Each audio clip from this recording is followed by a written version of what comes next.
رومی اللہ رب العزت کی بارگاہ میں مناجات پیش کرتے ہیں اور اللہ رب العزت کی بارگاہ میں وہ ایک لحاظ سے دعا کرتے ہیں۔ آپ فرماتے ہیں یا غیاث المستغیثی اہدنا لافتخارا بالعلوم والغنا، کہ اے فریادیوں کے فریاد رس، اے خالق حقیقی، تو ہم کو ہدایت عطا فرما اور ہمیں سیدھے رستے پر پہنچا۔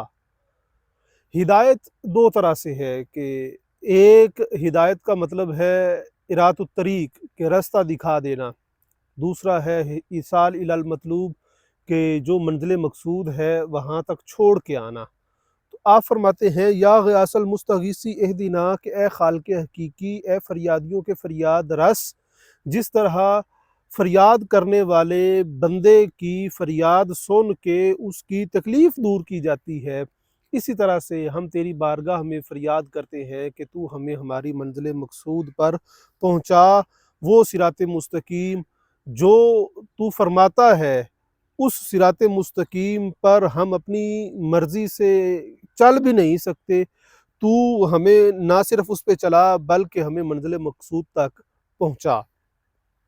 آپ فرماتے ہیں لا افتخارا بالعلوم والغنا، میں نہ تو اپنے علم پر فخر کرتا ہوں، نہ مجھے کوئی مال و دولت پہ فخر ہے، اور نہ ہی اس کے علاوہ کسی اور چیز پہ فخر ہے۔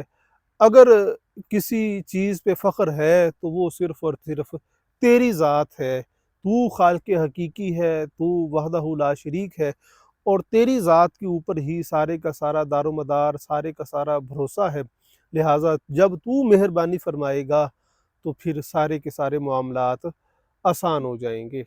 آپ فرماتے ہیں لا تزغ قلبا ہدیت بالکرم واصرف السوء الذی خط الکرم، کہ تو کرم کر، اور جب تو نے ہمیں ہدایت عطا کر دی ہے تو بس مہربانی کر، اور مہربانی فرماتے ہوئے ہمارے گناہوں سے قلم کو اٹھا لے اور ہمارے گناہوں کو تو شمار میں لا۔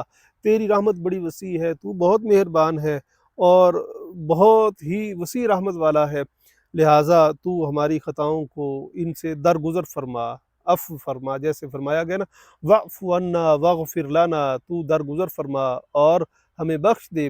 اور ساتھ ہی ساتھ قرآن کریم میں فرمایا گیا ہے کہ ربنا لا تزغ قلوبنا بعد اذ ہدیتنا، اے خالق حقیقی، جب تو نے ہمیں ہدایت عطا کر دی ہے تو پھر تو ہمارے دلوں کو اس ہدایت سے نہ پھیر۔ اور پھر فرمایا گیا ہے یا مقلب القلوب ثبت قلبی علی دینک، کہ اے دلوں کو پھیرنے والے، تو میرے دل کو اپنے دین کے اوپر ثابت قدم رکھ۔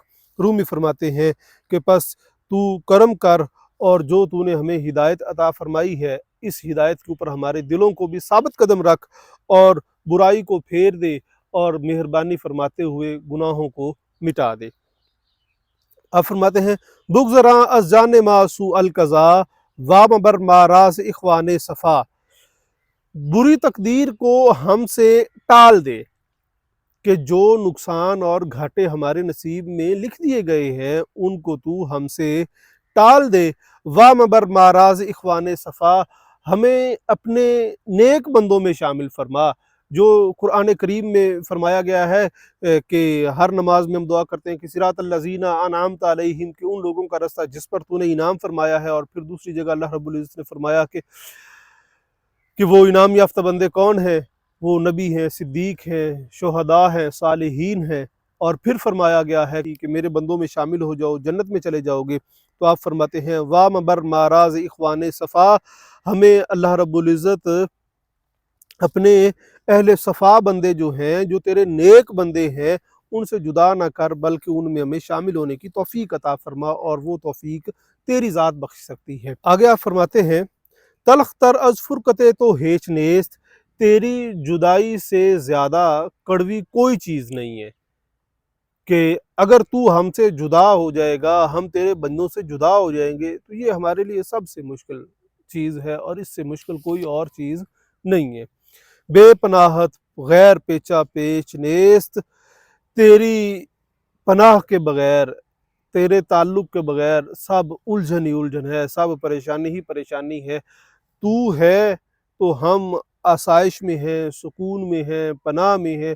اگر تو ہمیں اپنے آپ سے جدا کرے گا تو ہم الجھنوں کا شکار ہو جائیں گے اور پریشانیوں کا شکار ہو جائیں گے۔ اسی وجہ سے فرمایا گیا ہے نا کہ الا بذکر اللہ تطمئن القلوب، خبردار دلوں کا اطمینان اللہ رب العزت فرماتا ہے میری یاد میں ہے۔ تو آپ فرماتے ہیں بے پناہت غیر پیچا پیچ نیست، تیری جدائی جو ہے وہ صرف اور صرف الجھنے ہی الجھنے ہے، اور تیرے ساتھ رہنا جو ہے وہ سکون ہی سکون ہے۔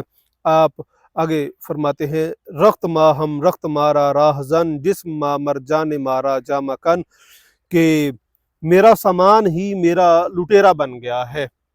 جسم ما مرجان مارا جامہ کن، میرا جسم ہی میری جان کا نقصان کر رہا ہے۔